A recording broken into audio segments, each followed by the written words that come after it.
यह कहानी है दो दोस्तों आसिम और काशिफ की, जिनकी दोस्ती बचपन से थी।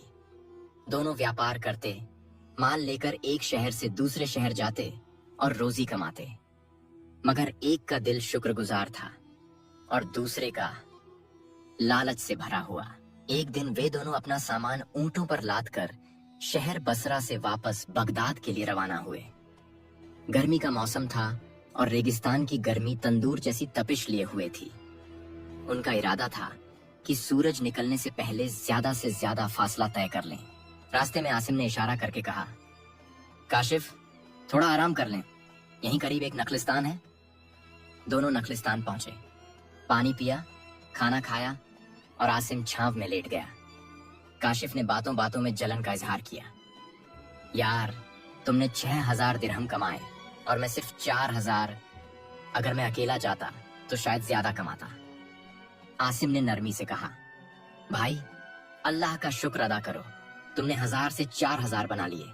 यह कोई छोटी बात नहीं।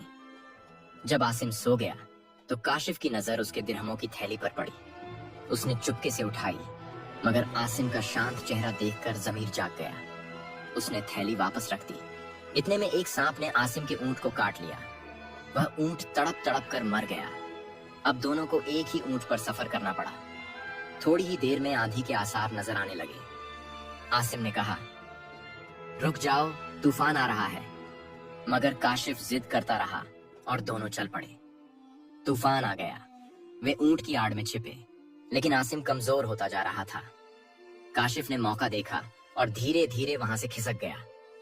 आसिम ने पुकारा, काशिफ, मदद करो। मगर काशिफ ने पलट कर भी नहीं देखा। तूफान थमा, आसिम कहीं दिखाई नहीं दिया। काशिफ ने झूठे आंसू बहाए, बगदाद जाकर सबको बताया कि आसिम तूफान में मारा गया। काशिफ अमीर बनता गया, मुनाफे पर मुनाफा कमाता रहा। लेकिन उसने न कभी आसिम की बीवी बच्चों की खबर ली और न ही कभी अपने गुनाह पर अफसोस किया। कई महीनों बाद बगदाद में एक कमजोर, बदहाल शख्स दाखिल हुआ। वह आसिम था। बीवी ने दरवाजा खोला तो हैरानी से चीख पड़ी। आसिम ने कहा, मुझे तूफान में छोड़ दिया गया, मगर अल्लाह ने मुझे बचा लिया। एक काफिले ने मेरी मदद की और मैं वापस आ गया। बीवी ने कहा, उस जालिम से हिसाब लूंगी। मगर आसिम ने कहा, नहीं, मैं उसकी तरह बेजर्फ नहीं बनना चाहता। अल्लाह इंसाफ करेगा। काशिफ शाम और मिस्र में माल बेचता रहा, यहाँ तक कि उसके ऊंटों की संख्या 40 तक पहुंच गई। मगर लालच ने उसे फिर नहीं रोका और वह दोबारा सफर पर निकल पड़ा। रास्ते में डाकुओं ने काफिले पर हमला कर दिया। सारा माल, सवारियां सब लूट ली गईं। काशिफ जख्मी हुआ और अब वह अकेला, कंगाल और बेसहारा हो चुका था। काशिफ अब शाम के बाजारों में भीख मांगता था। एक दिन एक भीड़ जमा थी। एक बड़ा व्यापारी गरीबों में खैरात बांट रहा था। काशिफ ने नजर उठाई और उसने उसे पहचान लिया। वह आसिम था। काशिफ ने चेहरा छुपाया, मगर आसिम ने पहचान लिया। वह आगे बढ़ा, काशिफ को उठाया, गले लगाया और न कोई शिकायत की, न कोई ताना मारा।